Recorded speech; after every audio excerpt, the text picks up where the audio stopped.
심령 속에 함께하게 되길 바랍니다. 아멘. 여러분, 사랑에는 징계가 있습니다. 여러분, 우리가 하나님의 말씀을 통해서 하나님이 사랑하는 사람에게는 반드시 징계를 주신다. 우리가 자녀를 양육할 때도 때에 따라 징계를 해야 돼요. 요즘은 당근만 주는 분들이 많아요. 그런데 우리가 당과 더불어 채찍이 필요하다는 걸 여러분이 잘 알고 있잖아요. 하나님은 우리에게 당근만 주시는 게 아니에요. 우리 신앙이 당근만 하나님 앞에 계속 요구한다면 우리 신앙은 아직도 어린 신앙이에요. 근데 우리가 좀 더 성숙된 신앙이라고 한다면 우리가 하나님께서 우리의 삶 가운데 행하시는 징계가 있으면 그 징계 가운데 하나님의 뜻 앞에 더 돌아서는 우리 모두가 되어야 줄 믿어요. 아멘. 이스라엘 역사에서 귀한 지도자로 시험받았던 사람이 바로 모세이죠. 그리고 모세 뒤를 이어서 하나님께서 여호수아를 직접 세우십니다. 그러면 여러분, 이렇게 하나님께서 이스라엘을 인도하는 지도자를 세우면은 무슨 말씀을 먼저 하셔야 돼요? 담대하라. 내가 너와 함께 할 거야. 걱정하지 마. 모세가 회막으로 여호수아를 데려가니까 하나님께서 바로 이 말씀하셔요. 뜻밖의 말씀하십니다. 신명기 31장 16절부터 18절인데요. 또 여호와께서 모세에게 이르시되 너는 내 조상과 함께 누려니와 이 백성은 그 땅으로 들어가 음란히 그 땅에 이방신들을 따르며 일어날 것이요 나를 버리고 내가 그들과 맺은 언약을 어길 것이라.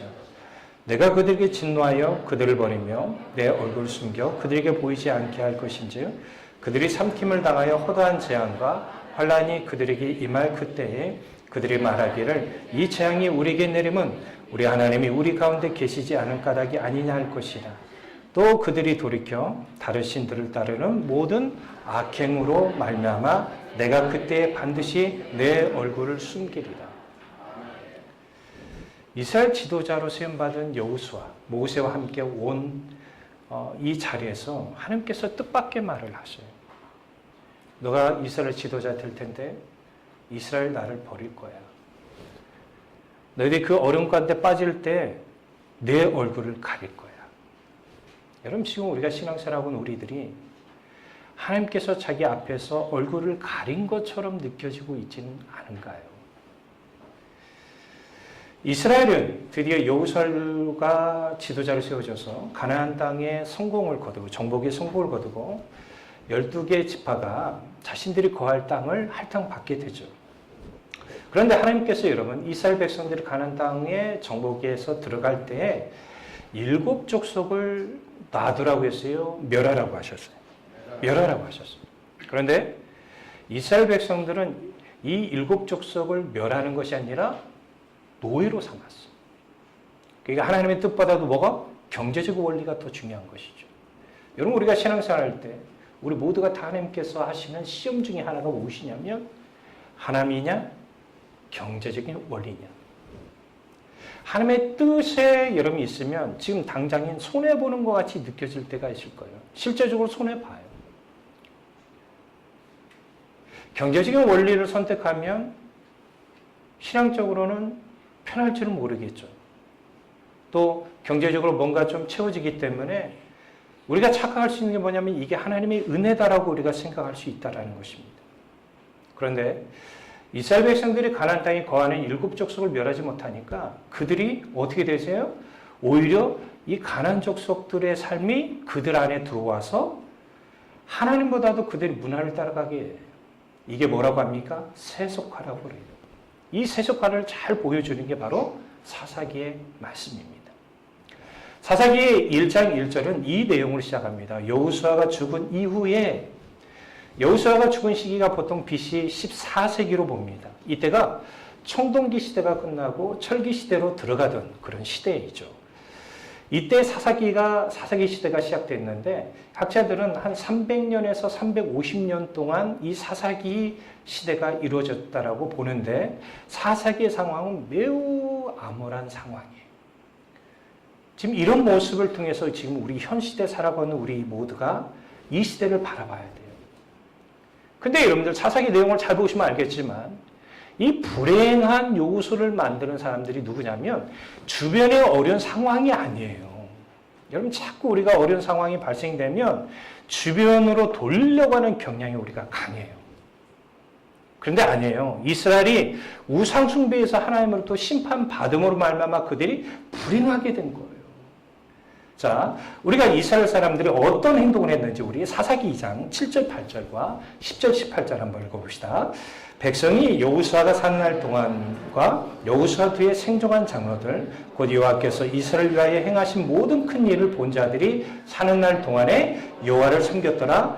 여호와의 종 눈의 아들 여호수아가 잠깐만 여기서 한번 스톱하고 다음을 준비합시다. 자, 부모가 여러분들 성령을 체험하고 주님을 인격적으로 만났죠.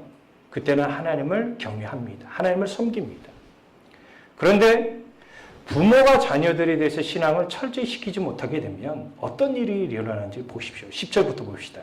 그 세대의 사람도 다 그 조상에들에게 돌아갔고 그에 일어난 다른 세대는 여호와를 알지 못하며 여호와께서 이스라엘 위하여 행하신 일도 알지 못하였더라. 이스라엘 자손이 여호와의 목전에 악을 행하여 바알들을 섬기며 애굽 땅에서 그들을 인도하여 내신 그들의 조상들의 하나님 여호와를 버리고 다른 신들 곧 그들의 주위에 있는 백성의 신들을 따라 그들에게 절하여 여호와를 진노하게 하시었으되 곧 그들이 여호와를 버리고 바알과 아스다롯을 섬겼으며 여호와께서 이스라엘에게 진노하사 노력하는 자들의 손에 넘겨주사 그들이 노략을 당하게 하시며 또 주위에 있는 모든 대적의 손에 팔아 넘기심에 그들이 다시는 대적을 당하지 못하였으며 여호와께서 그들을 위하여 사사들을 세우실 때에는 그 사사와 함께 하셨고 그 사사가 사는 날 동안에는 여호와께서 그들을 대적의 손에서 구원하셨으니 이는 그들이 대적에게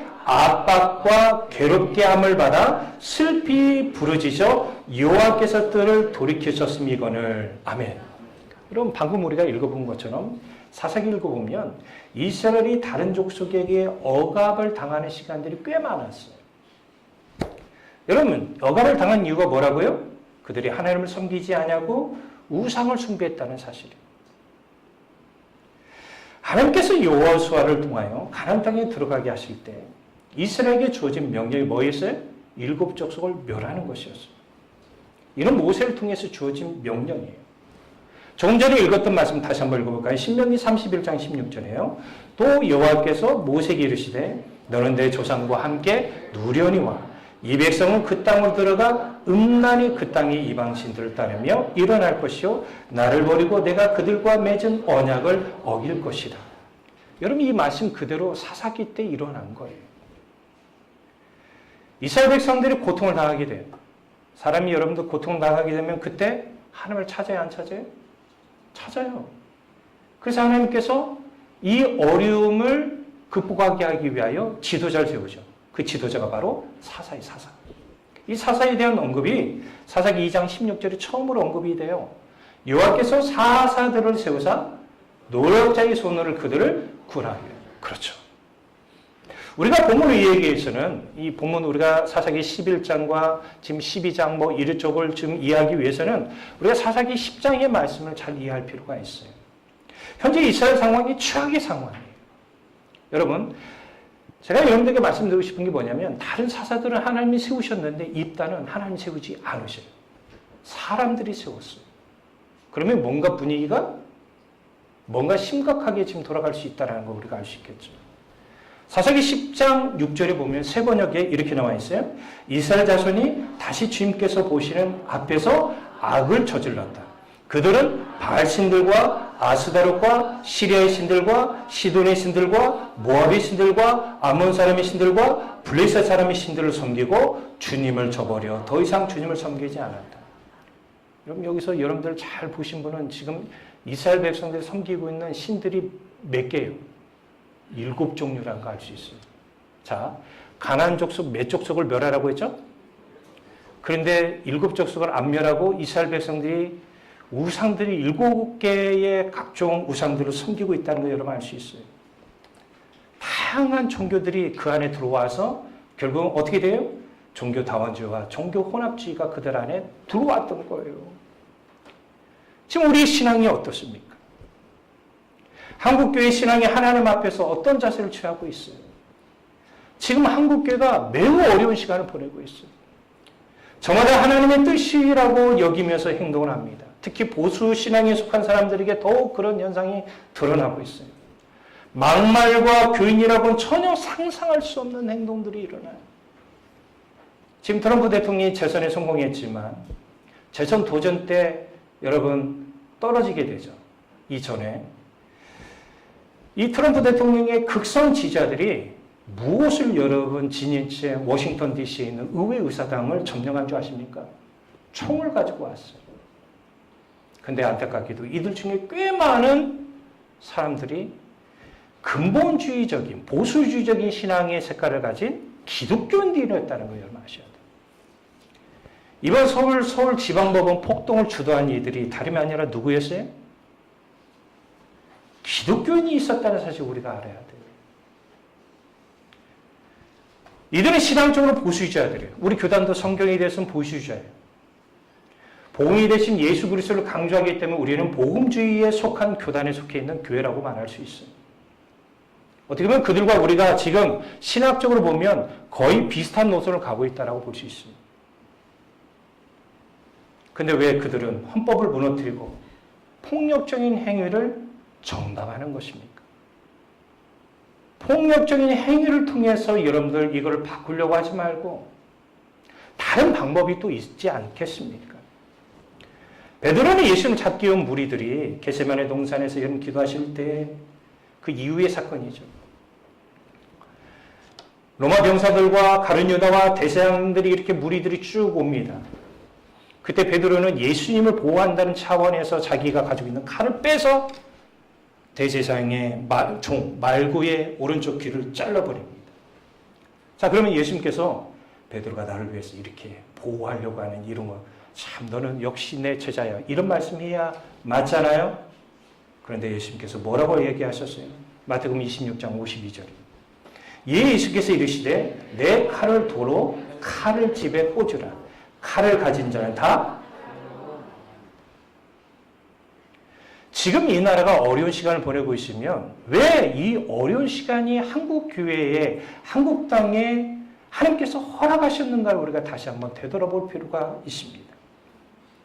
사실 우리나라는 여러분 교회사적으로 보면 전 세계에서 놀라운 부흥의 은혜를 맛봤던 교회예요. 전 세계 부흥의 10가지 사건 중에 한 사건이 바로 우리나라 1907년 평양 장대현교회에서 일어났던 부흥의 사건이 들어가 있어요. 하나님의 놀라운 축복을 이 교회들이 또 우리나라가 경험을 했죠. 한국교회가 지금 어려운 시간, 또 우리의 신앙 또한 어려운 시간을 보내고 있어요. 하나님 앞에 예배를 드리는 우리의 모습이나 기도하는 우리의 모습이라든가 모든 모습을 보면 참 어려운 시간을 보내고 있어요. 우리 신앙의 중심에 하나님은 어떤 분이십니까? 이스라엘이 일곱 족속을 멸한 일보다도 경제적인 원리를 더 추구했잖아요. 우리 신앙도 지금 하나님의 일보다도 경제적인 원리를 더 추구합니다. 하나님의 나라와 하나님의 의가 먼저가 아니라 이 모든 것을 더해달라는 게 먼저가 돼버렸어요. 하나님의 말씀에 순종하기보다도 현재 나에게 주어진 상황이 더 중요하게 여겨지고 있는 것입니다. 제가 오늘 새벽에도 말씀을 드렸는데 지난주에 참 눈이 많이 왔어요. 눈이 많이 와서 제가 새벽 일찌감치 교회로 올 일이 있었어요.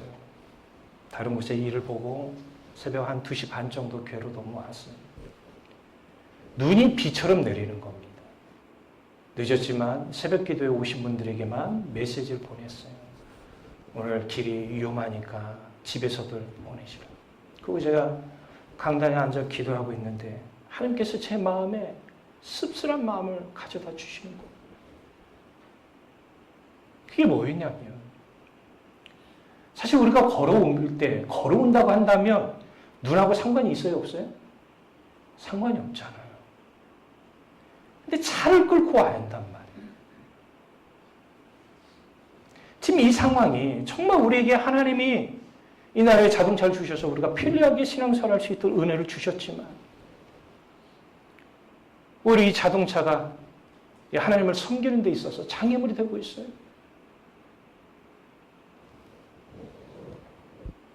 여러분, 이런 모습을 바로 이스라엘의 모습이에요.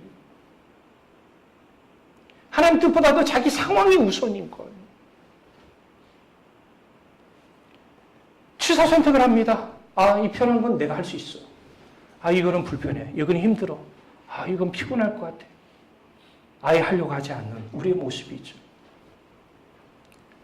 이스라엘이 이런 모습을 취했을 때 하나님은 사사기 10장 7절부터 9절을 보니까 어떤 어려움을 주시는지 우리가 알 수 있습니다. 여호와께서 이스라엘에게 진노하사 블레셋 사람들의 손과 암몬 자손의 손에 그들을 파시매 그해 그들이 요단강 저쪽 길르앗에 있는 아모리 족속의 땅에 있는 모든 이스라엘 자손을 쳤으며 열렬히 해들 동안 억압하였더라. 암몬 자손이 또 요단을 건너서 유다와 베냐민과 에브라임 족속과 싸움으로 이스라엘의 공고가 심하였더라. 아멘. 여러분, 사사기 저자는 지금 이스라엘이 당하는 이 상황이 매우 고통스럽다는 것을 잘 표현해주고 있는데 8절에 보면 이들이 몇 년 동안 억압을 당해요? 18년 동안이에요. 여러분, 우리가 18년 동안 다른 나라의 억압을 만약에 당한다고 한다면 얼마나 힘들까요? 9절에서는 이스라엘의 공고가 심했다라고 얘기하고 있어요. 그런데 이 어려움의 출발점에 뭐가 있어요? 이스라엘의 우상 숭배에 있었다는 것이고, 더 중요한 것은 뭐냐면 이런 심판을 행하신 분이 누구다? 하나님이에요. 그래서 여러분들 방금 읽었던 7절에 보면 파시메라는 단어가 나옵니다. 여러분, 이 파시메, 팔았다는 말은 상인이 물건을 매매할 때 쓰는 단어예요. 근데 하나님께서 이스라엘은 누구의 소유예요? 하나님의 소유죠. 여러분, 이스라엘 백성들은 선민 사상이 강하잖아요. 하나님이 자신들을 선택해 주셨다는 이 사상이 매우 강한 민족이에요. 근데 하나님이 이 하나님을 섬기도록 선택한 이스라엘 백성을 하나님을 모르는 이방 민족에게 파셨다는 거예요. 적에게 넘기셨다는 것이죠. 그런데 더 놀라운 사실 뭔지 아세요? 여러분, 성경에 보면 이스라엘이 멸망할 때 봅시다. 자, 남유다가 멸망할 때 BC 586년에 하나님이 어디를 사용하셨죠? 바벨론을 사용하셨어요. 자, 북이스라엘 멸망할 때 하나님께서 누구 사용하셨어요? 아수를 사용하셨어요. 그런데 본문에 보면 하나님은 두 개의 민족을 사용하시고, 여러분, 성경에 이스라엘 심판하기 위해서 하나님께서 하나님을 모르는 이방 족속 두 나라를 선택한 건 여기가 유일해요. 이 말은 뭔 말입니까? 지금 이스라엘 상황이 최악의 상황을 지금 걸어가고 있다는 걸 여러분 아셔야 돼요. 자, 사사기 10장 15절 16절 한번 읽어볼까요? 이스라엘 자손이 여호와께 여쭈되 우리가 범죄하였사오니 주께서 보시기에 좋은 대로 우리에게 행하시려니와 오직 주께 구함나니 오늘 우리를 건져내옵소서 하고 자기 가운데서 이방 신들을 제어버리고 여호와를 섬김에 여호와께서 이스라엘 공고로 말미암아 마음에 금심하시고, 지금 분명히 우리가 알 수 있는 사실은 이 나라가 하나님의 징계 속에 지금 들어가고 있는 거예요. 그러면 이 나라가 하나님의 징계로부터 회복할 수 있는 중요한 방법은 뭐냐면 우리가 하나님 앞에서 무엇을 잘못했는지를 스스로 회개하는 일입니다. 그리고 여러분, 신앙생활이 입으로 회개하는 분들이 많아요. 이스라엘 백성들은 입으로 회개한 게 아니라 실제로 뭐 했어요? 자신들이 가지고 있는 우상들이에요. 여러분들 혹시 우상들 가지고 계신 분들 아시나요? 우상들 싼 거 가지고 있어요? 보통 비싼 거 가지고 있어요? 여러분들 싼 거는 다 버리잖아요. 그러지 않아요? 예전에 우리 집사님 거기 예수 믿기 전에 있잖아요. 그거 뭐라고 하죠? 그거 부적. 그거 태우고 왔대잖아요. 그 부적이 여러분 그 몇백만 원짜리래잖아요. 그러니까 붙여놓고 있는 거죠. 만약 그게 1,000원짜리면 여러분 뭐예요? 그냥 없어지든 말든 상관 안 하잖아요. 이스라엘 백성들 가지고 있는 우상들을 보면 값어치가 있을까요, 없을까요? 제가 상상컨대 값어치 있었을 거예요. 그러면 여러분 보세요. 그걸 제하여 버린다는 거예요. 불태워 버린다는 거예요. 박살내서 그냥 쓰레기 봉투에 버린다는 거예요. 아까워요, 안 아까워요? 근데 아깝지 않은 거죠. 그러니까 하나님께서 뭐 한 거예요? 이스라엘 공고로 말미암아 뭐예요? 마음에 근심하게 된 거예요. 그런데 성경이 참 재밌는 게 뭐냐면 이 말이 끝나자마자 뭐예요? 쳐들어온 거야, 암몬 족속이.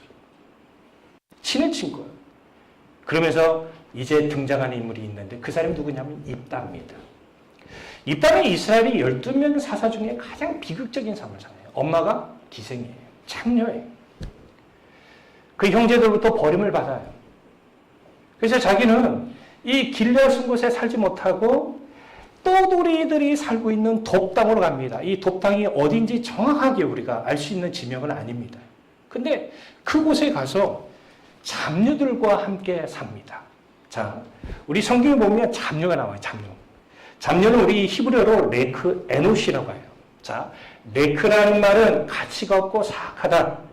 에노시라는 말은 사람 무리라는 뜻이에요. 그러면 가치가 없는 사람, 사악한 사람들이 그에게 모여와서 그와 함께 생활했다는 거예요. 자, 그러면 우리가 알 수 있는 사실은 뭐냐면 입다가 어떤 삶을 살았다는 걸 여러분 어느 정도 상상할 수 있어요, 없어요? 있잖아요. 여러분 자녀 우리가 양육할 때 친구를 잘 사귀라고 얘기해야 하나요? 저도 아이들에게 얘기해요. 너 신앙에 도움이 되는 아이들과 어울려라. 너 인생에 도움이 되는 애들과 어울려라. 친구 잘못 사귀면 친구 따라 강남 간다. 얼마나 여러분 입다가 어떤 삶을 살았는데 우리가 어느 정도 상상할 수 있잖아요. 근데 본문 4절 6절에 보면 암몬 자손이 이스라엘을 쳐들어왔어요. 근데 문제는 뭐냐면 이 전쟁을 이끌 만한 지도자가 있어요? 없어요? 없어요. 그런데 길르앗 장로들이 누굴 찾아가요? 세상에 입다를 찾아갑니다. 여러분, 이스라엘 백성 중에 지도자 할 만한 사람이 이 깡패들과 어울리는, 건달들과 어울리는 사람을 우리 지도자로 세운다는 게 지금 나라의 상황이 어떠라는 거예요? 좋지 않다는 걸 여러분 알 수 있잖아요. 지금 이 나라가 지도자 문제로 인해서 분열이 일어나고 있어요. 대통령 세운 건 하나님의 뜻에 따라, 하나님의 주권에 따라 세운 거는 저는 믿어요. 지금 일련의 이 사태가 일어난 것도 하나님의 주권적인 개입이 있는지 모릅니다. 왜 우리가 이 나라 지도자를 위해서 기도해야 합니까?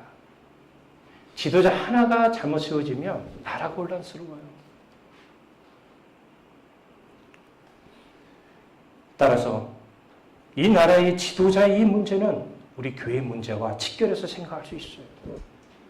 우리 교회가 얼마나 나라를 사랑하고 이 지도자를 위해서 얼마나 기도했던가. 당을 보고 우리가 찍지는 않았는가. 우리가 이런 어려운 환경 속에 우리 자신을 봐야 할 줄로 믿습니다. 아멘. 어쨌든 이 길르앗 장로들이 이 부탁을 승낙을 합니다. 그래서 입다가 이스라엘의 사사가 됩니다. 그리고 길르앗 장로들과 함께 입다가 하나님 앞에 나가 아뢰입니다. 사세기 11장 11절에 나와 있는 내용이에요. 그런데요, 다른 사사들과 달리 입다는 하나님이 세우셨다는 내용이 없어요. 사람들에 의해서 세워졌어요.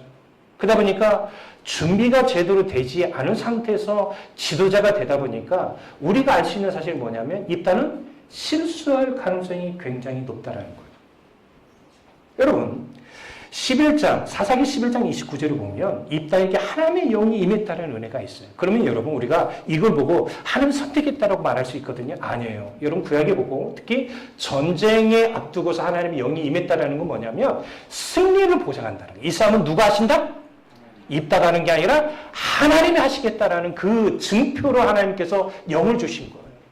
뭐 성령이 그에게 임해가지고 지도자를 탁월한 은사를 발휘하고 이스라엘을 바른 길로 인도하는 그 능력을 얻는 그 성령이 아니다는 걸 여러분 아셔야 돼요.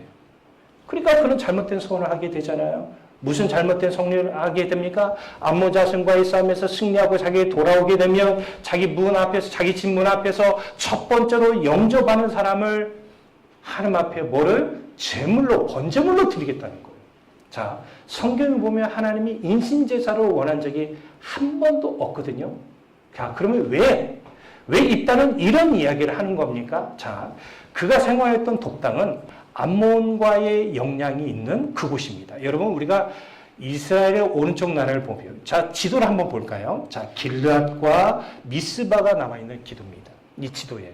자, 길르앗 라못 위쪽으로 가면 돕당이에요. 돕당 오른쪽 보면 모압, 암몬이 이루어진 나라예요. 이 나라에 금오스 신이 있어요. 이 금오스 신은 자기가 정말 필요할 때 있잖아요. 여러분들이 예를 들어서 하나님 은혜가 간절히 필요할 때 우리는 뭐 하죠? 뭐 어떤 분이 일천번제 하는 분도 계시고, 또 어떤 분은 막 작정기도 하시는 분이 계시고, 어떤 분들은 금식기도 하는 분이 계시잖아요. 그렇죠? 금오수 신에게 이렇게 자기가 필요한 것들을 구할 때는 자기 자녀를 인신제사로 드렸어요. 그러니까 이따는 지금 하나님 앞에 서원하는 내용을 보면 하나님을 섬기기 위해서 드는 게 아니라 하나님을 누구하고 똑같은 걸로 본 거예요? 금오수 신과 동물로 보는 신으로 본 거예요. 그리고 싸움에서 여러분들 승리하고, 제가 만약에 전쟁에 나간다고 한다면 무사히 갔다 오게 해달라고 누가 기도 제일 많이 할까요? 성도들이 많이 할까요? 가족이 많이 할까요? 저는 성도들이 많이 할 줄로 믿습니다. 그런데 전쟁에 승리하고 돌아오면 저는 가장 많이 먼저 영접해 준 사람은 누구예요? 성도가 먼저일 줄로 믿습니다. 가족 아니에요? 우리 상식적으로 생각하면 가족 아닐까요? 그럼 어쩌면 입다는 가족이 먼저 자기를 뭘 영접할 거라는 걸 알고 있었는지도 모른다는 것이죠. 근데 그는 이 인신제사를 드려야 안 드려요? 딸을 드리게 돼요. 성경에 입다와 같은 서원을 한 적은 한 번도 없어요.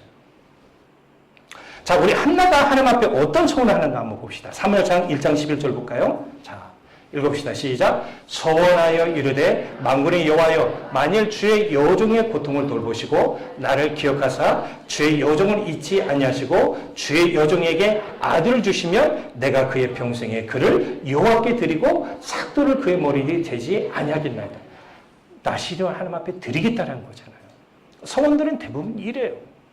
근데 안타깝게도 입다는 자기가 이전에 금오수의 신의 그 우상을 숭배했던 그런 모습의 영향을 받아서 지금도 여전히 버리지 못하고 있다는 거예요. 사랑하는 성도들이요, 이 시간에 우리는 사사기 말씀을 통하여 이스라엘이 당하는 고통이 어디서 왔는지를 살펴보고 있습니다. 하나님의 징계로 말미암은 거예요. 만약 하나님께서 이스라엘 백성들을 사랑하시는데 저들이 죄악 가운데 살아갈 때 가만두셨다고 한다면 어떻게 되셨을까요? 제가 저희 딸보다도 저희 아들을 주일학교 때 좀 많이 혼냈던 것 같아요. 예배 자세가 불량한다거나 예배 좀 느린다거나, 또 제가 설교할 때 퀴즈를 시키는데 여러분 보세요. 아들이 먼저 들면은 아들을 먼저 시켜야 돼, 아니면 다른 애들을 시켜야 돼. 그러니까 제가 이게 운동식에 있으니까 빨리 들거든요. 안 시켰어요, 의도적으로. 그러면요, 울어. 그리고 내가 먼저 들었는데 안 시켰다고 막. 예배가 방해가 되면 제가 매를 들은 건 아니지만 짚고 넘어갔어요. 강하게. 너가 지금 하나님 앞에 예배 드린다는 사실을 망각하지 말라는 거예요. 여러분, 사사기가 왜 위험한 시대냐면 사사기 17장 6절 볼까요?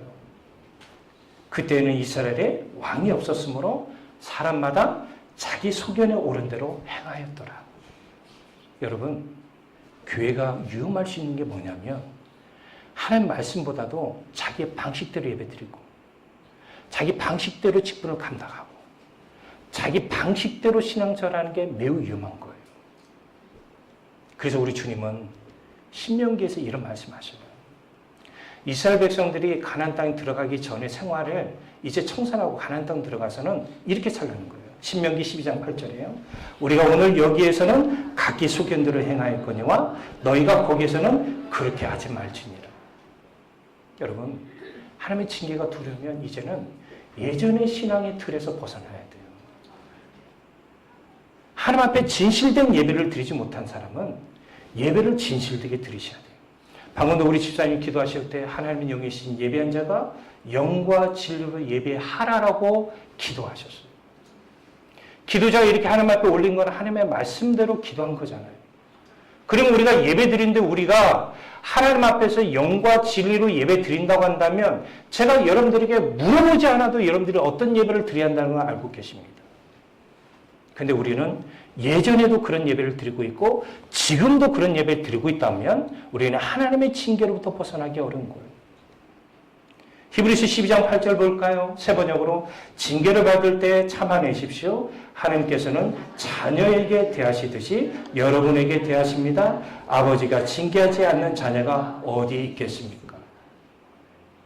하나님이 우리를 사랑하셔서 지금 우리에게 징계하셔요.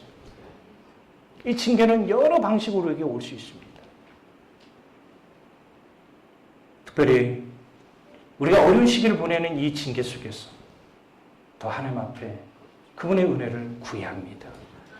이 은혜를 구하는 일에는 인내가 필요해요.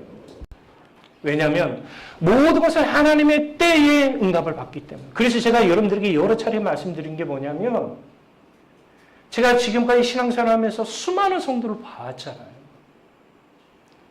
하나님의 놀라운 은혜를 입은 사람들은 다른 사람들이 아니에요. 끝까지 기도자를 지키며 하나님의 은혜를 구하는 자예요. 진실된 회개의 눈물을 흘렸던 자예요. 그리고요, 진짜 하나님의 은혜를 입는 사람들은 죄송해요. 예배 생활 잘하더라고요. 하나님 보시기 기뻐하는 삶을 사시더라고요. 하나님이 나라적으로, 우리 개인적으로 징계를 행하시고 계시죠. 다른 어떤 것보다 하나님을 의지하는 일에 더 가치를 두십시오. 하나님을 의지하는 일을 귀찮게 여겨서는 안 돼요. 또 하나님 앞에 한 걸 한 걸 나아가서 하나님의 은혜를 바라고 구하고 기다리는 우리 모두가 되시길 바랍니다. 기도합니다.